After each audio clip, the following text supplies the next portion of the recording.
Vitajte na našej platforme.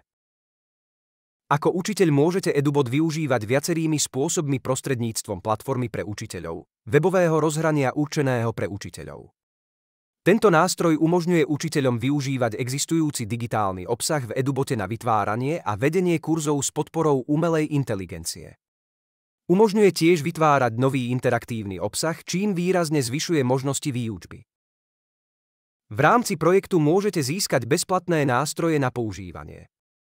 Ponúkame kompletný digitálny vzdelávací systém s platformou pre učiteľov, modulom na tvorbu učebných osnov a aplikáciou pre študentov.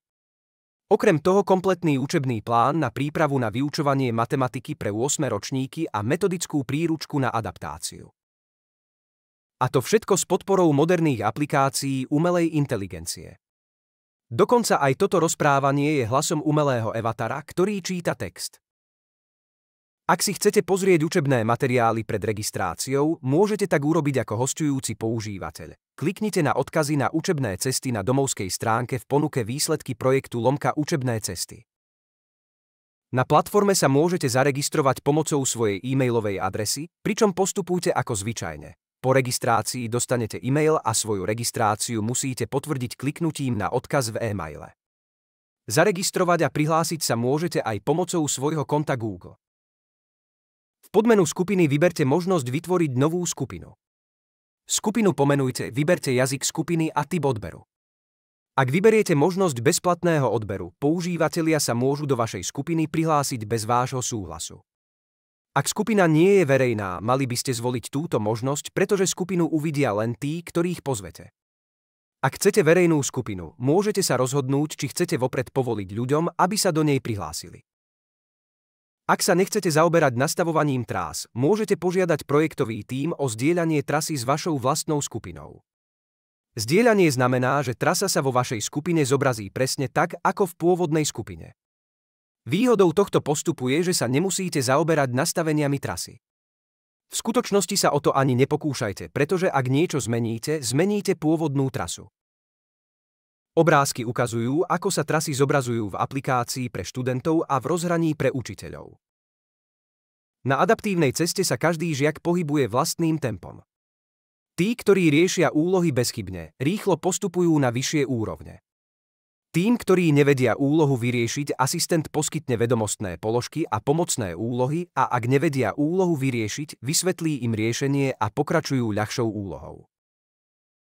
Zistili sme, že väčšina detí, ale nie všetky deti, uprednostňuje vysvetlenia na videu. Na vyšších úrovniach sa preto vysvetlenie úloh poskytuje najprv v texte a potom vo videu. Časom si na to žiaci zvyknú a tí, ktorí uprednostňujú video vysvetlenia, textové vysvetlenie vynechajú.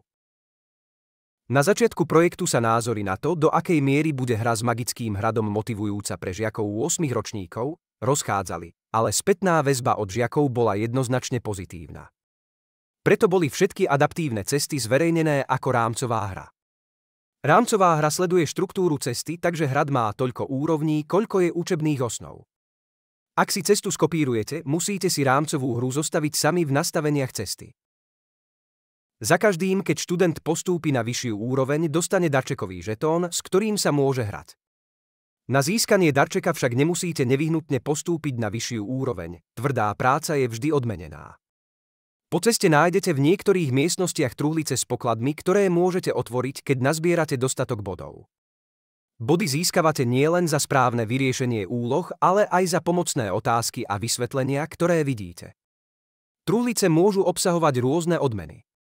Hviezdička EduBot môže byť dôležitá, 5 z nich malo v teste hodnotu 1A. Jednou z najväčších výhod systému EduBot je, že môžete sledovať proces učenia, zistiť, koľko času strávil každý žiak, čo dosiahol a ako ďaleko pokročil vo svojich adaptívnych cestách. Pokrok môžete sledovať dokonca krok za krokom, ale môžete vytvárať aj porovnávacie prehľady. Okrem toho má EduBot množstvo užitočných funkcií. Ak sa chcete dozvedieť viac o tom, ako systém funguje, odporúčame vám prečítať si metodickú príručku, ktorú nájdete na webovej stránke projektu v časti Výsledky. Prajeme vám dobrú prácu.